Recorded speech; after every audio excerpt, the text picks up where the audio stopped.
नमस्कार दोस्तों, स्वागत है आपका क्रेजी क्रिप्टो मिंटू में। गाला गेम्स क्या $1 पहुंचेगा? XRP क्या ETF इसको मिलेगा? उसके बाद ये बूम करेगा। और एथिन नेटवर्क, थोड़ा सा इसमें भी कुछ अपडेट्स हैं और आपके कुछ सवाल हैं, इस पर भी बात करेंगे। और थोड़ा सा लास्ट में इथेरियम भी देखेंगे कि आखिर BTC थोड़ा साइड में, लेकिन इथेरियम आपका क्यों कूद रहा है। तो चलिए, अच्छा लगे तो लाइक सब्सक्राइब जरूर कीजिए। गाला गेम्स पर पहला एक जो सवाल आता है घुमा के, वो वही आता है, $1 क्या गाला गेम्स $1 पहुंचेगा? तो मैं यहां आपको एक चीज यह कहना चाहूंगा, गाला गेम्स अभी भी ऑल टाइम हाई से 96-97% नीचे है। अब ये मान लीजिए आप 100% ही हो गया। 96-97% नीचे होने का मतलब है कि आप अप्रॉक्स 100% ही मान लीजिए।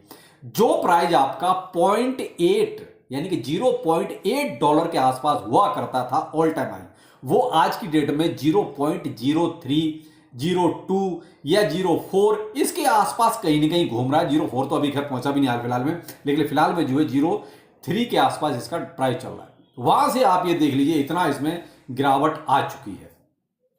अब $1 तो मेरे भाई देखो, मैं आपको एक चीज बहुत स्पष्ट बोलूं, क्रिप्टो करेंसी है, अगर कहीं वॉल्यूम अच्छा खासा जनरेट होगा, देखिए गेमिंग से रिलेटेड प्रोजेक्ट है, मे बी कोई हाइप अच्छी खासी क्रिएट हो गई और वॉल्यूम आ गया, कुछ वेल्स का इन्वेस्टमेंट आ गया, तो आपका $1 जरूर जाएगा।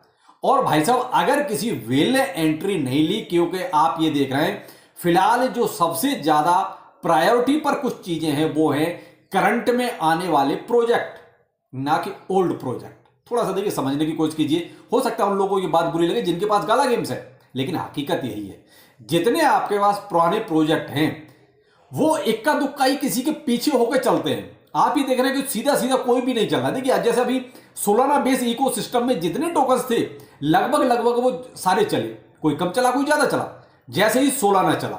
लेकिन सोलाना में जैसे ही ठहराव आया, आप ये देखिए सोलाना इकोसिस्टम के सारे टोकन्स वो भी रुक गए।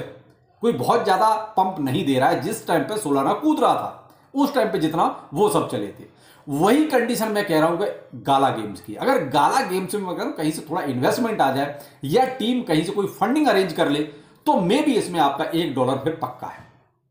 ये सब नहीं हो पाएगा तो भाई साहब $1 ये नहीं पहुंचेगा, चाहे आपका बुल रन आ जाए, चाहे कुछ भी हो जाए।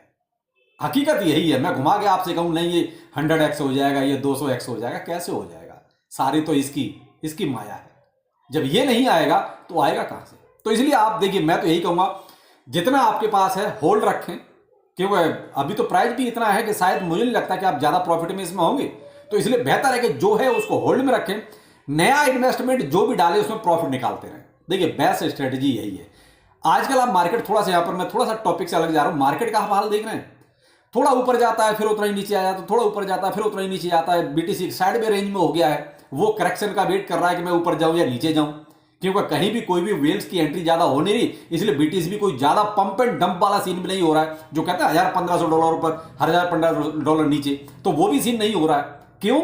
आपसे एक बार वीडियो में नहीं 2 बार कह चुका हूं इसी को कि गेम फिलहाल जो है बड़ी से भी बड़ी मछलियों के हाथ में पहुंच गया है। Black rock, Fidelity, bitwise, ARK investment, इनके हाथ में। अब वो जो एक्सचेंज और छोटी छोटी वेल्स होती थी ना, उनके हाथ में अब गेम नहीं है। क्यों? ये जरा सा बेचते हैं, वो तुरंत खरीद लेते हैं और किसी भी भाव पर खरीद लेते हैं। तो इसीलिए कहता हूं कि भाई देखिए, ये गेम कुछ अलग टाइप का हो गया। पहले ETF नहीं हुआ करता था, तो इसीलिए यहां थोड़ा सा आपको देखिए, मैं तो वही कहूंगा, नया इन्वेस्टमेंट थोड़ा सा सोच समझ कर ही डालें, जो है उसको होल्ड करके रखिए। $1 कब जाएगा वो मैंने सीन आपको क्लियर कर दिया कि भाई $1 तभी जा सकता है, उससे पहले मुझे तो कोई उम्मीद है नहीं, क्योंकि ऑलरेडी ये 96% नीचे है। और आपको एक बार नहीं 2-3 बार पहले ही बोल चुका हूं कि 90% प्रोजेक्ट, ध्यान रखिएगा, 90% प्रोजेक्ट अपने ऑल टाइम हाई को नहीं टच करेंगे, चाहे बुल रन आ जाए, कुछ भी हो जाए।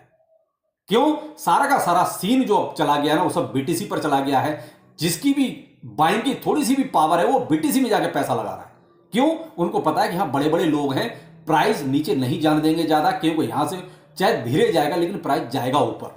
तो कोई भी रिस्क वाला काम क्यों करेगा? यहां क्या है, पैसा डालो, अच्छा पंप मिलता है, पैसा निकालो, वही सीन है। जितने भी आपके अल्ट कॉइंस हैं, मैं तो सबकी ये बात कह रहा हूं। तो अभी तो जिसकी भी थोड़ी सी भी पावर होती है ना खरीदने की, वो सीधा BTC में जा रहा है। उसके बाद इथेरियम का नंबर है, क्योंकि इथेरियम भी कहीं ना कहीं अच्छा खासा बूम कर ही रहा है। अगर वो कहते हैं मुझसे अगर ये सवाल किया जाए कि आप XRP या गाला में से अगर इन्वेस्टमेंट करना चाहो तो किसमें करोगे, तो भाई साहब मेरी पहली चॉइस होगी XRP। XRP का मैं आपको बहुत स्पष्ट बोलूं कि कई बार आपको ये अपडेट दे चुका हूं। दूसरा, जो इसकी क्रॉस बॉर्डर पेमेंट की जितनी भी पार्टनरशिप और कोलैबोरेशन वगैरह चल रहे हैं ना, वो कहीं ना कहीं आगे बहुत ज्यादा काम आएंगे। 42 बैंक ऐसे हैं वर्ल्ड के जिनके साथ उसकी कहीं ना कहीं कोई ना कोई पार्टनरशिप हो चुकी है या हो रही है। तो अब आप ये देख लिए, वो कोई अमेरिका का नहीं, केवल वर्ल्ड के मैं बात कर रहा हूं 42 बैंक्स। अब बैंक तो भाई देखिए, कहीं ना कहीं हमारा भी तो कहीं ना कहीं नाता बैंकों से ही है। हम क्रिप्टो करेंसी कर क्या रहे हैं? हम भी तो कहीं ना कहीं पेमेंट सिस्टम में जाने की कोशिश कर रहे हैं। तो XRP इसलिए कहीं ना कहीं बुलिश है।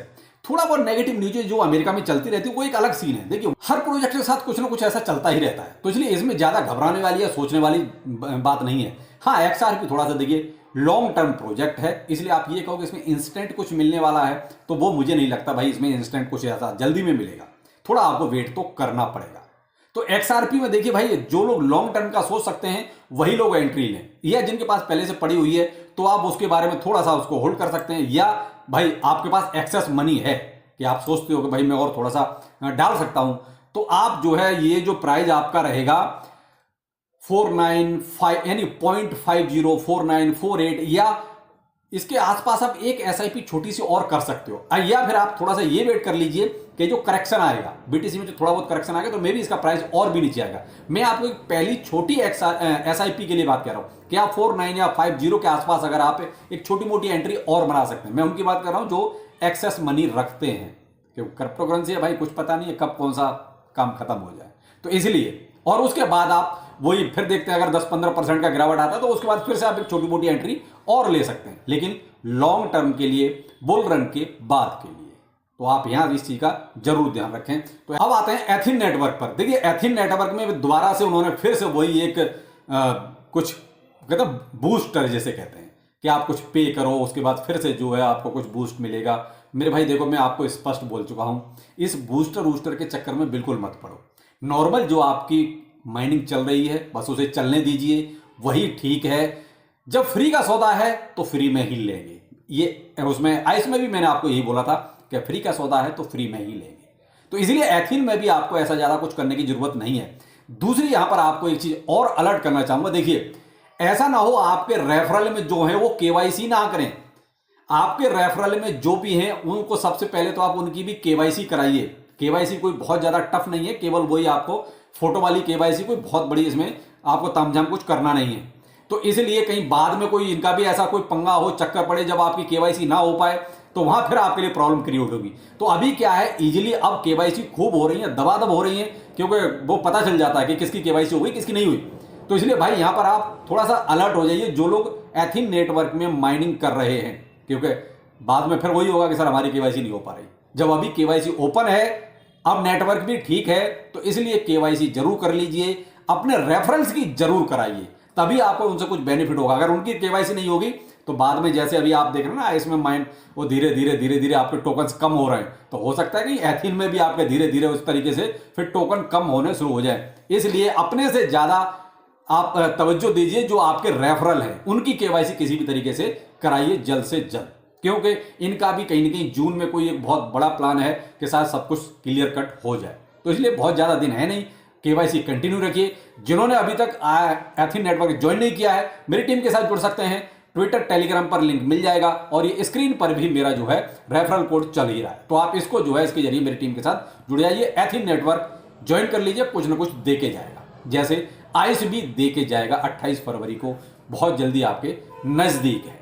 तो अब यहां पर देखिए थोड़ा सा इथेरियम के बारे में भी बात कर ली, लेकिन इथेरियम एक्चुअली हो गया, ये वीडियो काफी लंबा हो रहा है, तो फिर मैं सोचता हूं इसको अब अगले वीडियो में कवर करूंगा। इथेरियम के बारे में कोई बहुत बड़ी नहीं, केवल जो पंप हो रहा है उसी के बारे में थोड़ी सी डिस्कस करनी थी। तो यहां अभी भी इथेरियम जो है पॉजिटिव है, तो इसलिए आप थोड़ा सा उसके बारे में शॉर्ट टर्म के लिए यानी इंस्टेंट के बारे में सोच सकते हैं। चलो इसके डिटेल में थोड़ा सा नेक्स्ट वीडियो में देखेंगे। चलो फिर मिलते हैं, नमस्कार।